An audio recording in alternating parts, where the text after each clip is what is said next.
दशपर्णी अर्क बनवण्यासाठी 10 झाडांची पाने लागतात.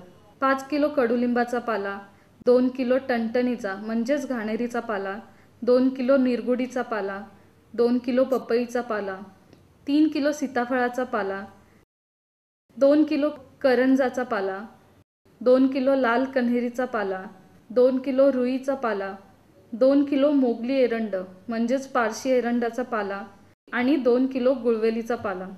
त्याचबरोबर 2 किलो गाईचे शेण, 5 लिटर गोमूत्र आणि 170 लिटर पाणी घ्यावे. हे सर्व साहित्य 200 लिटरच्या प्लॅस्टिक ड्रममध्ये 30 दिवस सावलीत आंबवावे. दररोज 2 ते 3 वेळा डावीकडून उजवीकडे ढवळावे.